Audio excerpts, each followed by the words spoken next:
ads, tussin, footballs, bars, roofies, robo-tripping, blueberries, roaches, peaches, farmies. And by the time you realize that you've started doing it pretty frequently, you're going to be physically addicted. Then you're at a point where you can't stop even if you want to. At least 91 Americans die every day from an opioid overdose. Drug overdoses now kill more people than guns or car accidents. Alex Hogan knows how the opioid epidemic ends for him. The crisis is almost done impacting me because I've already lost all my friends. Almost all my friends. All my friends I've been using are almost all gone already. OxyContin pills, which Hogan and his friends called OCs, came first. Then came heroin. Do oxys, play hockey, go to parties. Before games, we were in the bathroom sniffing OCs. And that's when you could really tell a difference. Once the heroin was being used widely, I mean, people started dying and stuff, and it was pretty awful. The first of his friends to die was 17-year-old Maddie O'Brien. For many of us, Maddie's death was the beginning of the overdose nightmare that continued for the next 16 years. Losing Alex, Kevin, and Sean was devastating for me and my friends, but they were just 3 of many who passed. For those of us who managed to avoid opioids, we would wonder who was next. What's driving that higher mortality rate is a drug called fentanyl. It's a synthetic opioid that's roughly 50 to 100 times more potent than morphine. Every prescription drug has an effect on you. That's why doctors give them to people. Some people think that because drugs come from a doctor, they're safe. But taking them for recreational use to get high can be just as dangerous and addictive as taking street drugs. A pill can have a totally different reaction on you than the person it was prescribed for. So a drug that's okay for somebody else could be dangerous for you. A lot of people think that taking a prescription medication is okay because it's not illegal. But the truth is that taking a prescription drug or giving a prescription drug is a form of using drugs or drug dealing. For John Haskell, football meant everything. I loved it. I put in 110%. The game provided life lessons on and off the field for Spencer Copley. It instills a lot of skills of brotherhood and what it means to be a teammate. And Jess Jennings joined her first swim team at 6 years old. I love swimming. It was the most fun I've ever had on a team in my life. All student athletes, now 18, who went from chasing a dream to chasing a high. My dealer at the time offered up the idea of black tar heroin.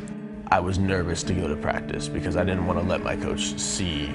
I was kind of at a point where I just wanted to get high, see how high exactly I could get. Their love of the game drove them to play hard. At just 15, John had gotten his 4th concussion. And I had the CT scan. He asked me some questions. He looked in my ears, checked my hearing, checked my eyes, and next thing I know, I'm at CVS getting Vicodin. Vicodin, a highly addictive opioid painkiller, like the one Spencer was prescribed. I was prescribed Percocet. I got hit really hard when I was running the football, and my back was just killing me. The Percocet did more than just block Spencer's pain. I liked the feeling that it gave me, not for the relief of the pain, for the mental effect that it brought to me. Both athletes were soon hooked. How many prescriptions were written for you? 1 prescription with 3 refills. When that ran out, what happened? I had to find a dealer that was going to sell them to me. Jess was also prescribed Vicodin after shoulder surgery. She says she had used it a few times before, but never in this amount. Once the prescription ran out, she started stealing from her grandmother's medicine cabinet.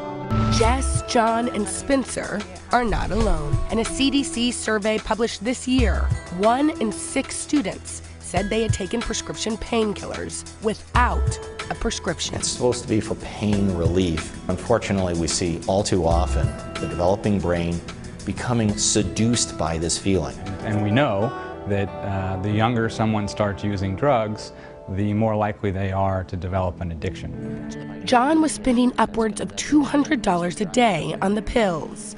His parents caught him stealing money. I think that's what made him realize, oh, I don't have this unlimited funds. I better start finding what I can get high on that's cheap. The solution? Heroin, a fraction of the price of a prescription painkiller. The son, who had never used drugs before his football injury, was now a full-blown heroin addict. How did you realize you needed to get help? There was nothing else really for me. I was 16 years old using heroin. I was pretty much over my life. I was depressed. I wanted to die. That's when his dad took him to Newport Academy in California, a teen treatment center where Jess and Spencer were also getting help after hitting rock bottom. John knows that one prescription changed his life. I really was really angry that this had to happen to me. This kind of manifested itself through something that I loved so much and was really everything to me. And through that, I got this addiction. Just because it's readily available, or just because you can get it from your doctor, or just because your mom has it in the medicine cabinet or whatever, doesn't make it okay, and it doesn't mean that it's safe. I remember when I was little, you got TV saying just say no. I'm like, okay, just say no, whatever. But nobody ever says this is gonna kill you. This is gonna take your life away. This is gonna make your family hate you. It's gonna make your girlfriend hate you. It's gonna make life a living hell. I probably would have listened to him.